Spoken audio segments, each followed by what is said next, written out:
हे friends, आज की video में हम बात करेंगे प्रोप्राइटरशिप फर्म रजिस्ट्रेशन के बारे में कि फ्रेंड्स जब भी आप अपना कोई बिजनेस स्टार्ट करते हैं या आप करने की सोच रहे हैं तो फ्रेंड्स आपके मन में भी एक डाउट आता होगा कि पता नहीं बिजनेस को हम किसको कौन सी एंटिटी में रजिस्ट्रेशन करना चाहिए, कि आप उसे प्रोप्राइटरशिप में रजिस्ट्रेशन करें या पार्टनरशिप में करें या फिर आप उसे एलएलपी बनाएं या फिर आप प्राइवेट लिमिटेड कंपनी या लिमिटेड कंपनी बना के बिजनेस को स्टार्ट करें। तो फ्रेंड्स आज की वीडियो में हम डिटेल में बात करेंगे प्रोप्राइटरशिप फर्म रजिस्ट्रेशन के बारे में कि प्रोप्राइटरशिप फर्म रजिस्ट्रेशन क्या होता है,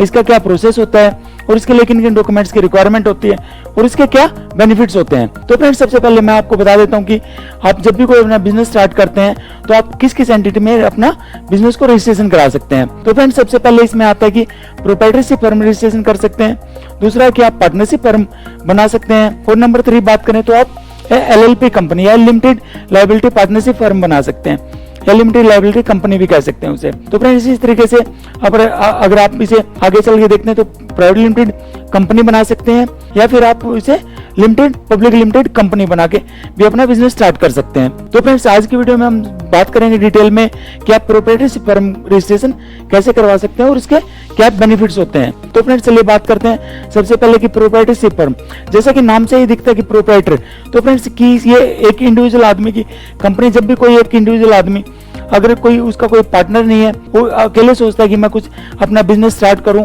या उसे लगता है कि एक बिजनेस करना चाहिए, तो उसे जब भी वो बिजनेस स्टार्ट करने की सोचता है तो अपनी एक प्रोप्राइटरशिप फर्म के बना के अपने बिजनेस को स्टार्ट कर सकता है। फ्रेंड्स इसका एक मेन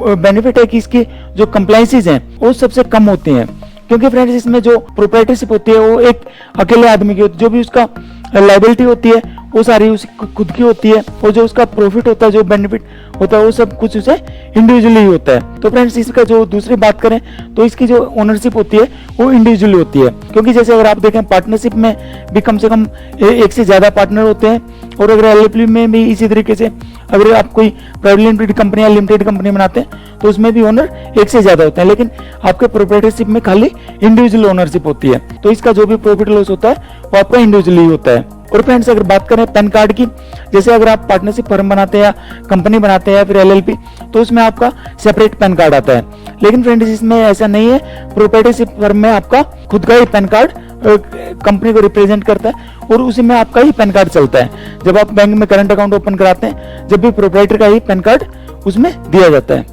तो फ्रेंड्स अगर बात करें नेक्स्ट कि इसमें जो लायबिलिटी इसमें अनलिमिटेड होती है। फ्रेंड्स अगर आप कल को आपका बिजनेस बड़ा हो जाता है और आप बैंक से एक बड़ा लोन ले लेते हैं अपने बिजनेस को ग्रो करने के लिए और कल को किसी कारणवश उसमें लॉस हो जाता है, तो उसकी जो भी लायबिलिटी होंगी वो आपकी सारी इंडिविजुअली होंगी। जो भी बैंक आपके अपने लोन की रिकवरी है वो आपकी पर्सनल प्रॉपर्टी बेच के भी कर सकता है। तो फ्रेंड्स इस कारण इस चीज का हमें बेहद ध्यान रखना होता है, क्योंकि इसमें प्रोप्राइटरशिप में एक जो ये होता है कि लायबिलिटी अनलिमिटेड होती है, क्योंकि अगर आप प्राइवेट लिमिटेड कंपनी बना लेते हैं तो उस केस में क्या होता है, जितनी आपकी इन्वेस्टमेंट होती है, जितना आपने कंपनी में इन्वेस्ट किया होता है, तो वहां कंपनी के एसेट तक ही आपकी लायबिलिटी होती है। कभी भी आपकी बैंक आपकी पर्सनल प्रॉपर्टी को एक्वायर नहीं कर सकता, लेकिन प्रोप्राइटरशिप में आपकी पर्सनल प्रॉपर्टी को भी एक्वायर कर सकता है बैंक अपने लोन को रिकवर करने के लिए। और फ्रेंड्स अगर नेक्स्ट बात करें तो जो अगर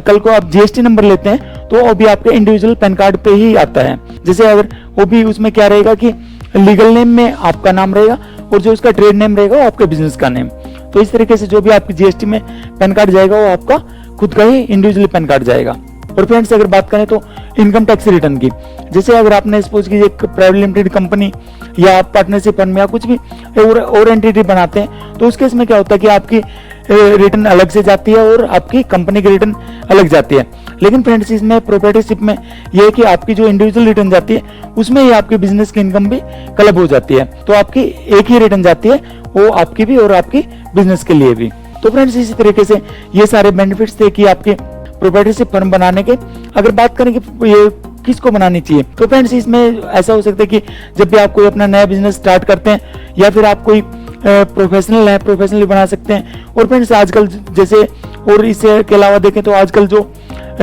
ऑनलाइन काम कर रहे हैं, जो यूट्यूबर हैं या कोई ब्लॉगिंग करता है, तो उसे अगर अपना करंट अकाउंट ओपन कराना है तो उसके लिए भी अपना वो प्रोप्राइटरशिप बना सकता है। दूसरा ये होता है कि अगर फ्रेंड्स ये प्रोप्राइटरशिप मेन उनके लिए रहते कि जिन्हें अपना बिजनेस को स्मॉल स्केल पे स्टार्ट करना है या अपने बिजनेस को छोटे लेवल तक ही काम करना होता है। अगर आप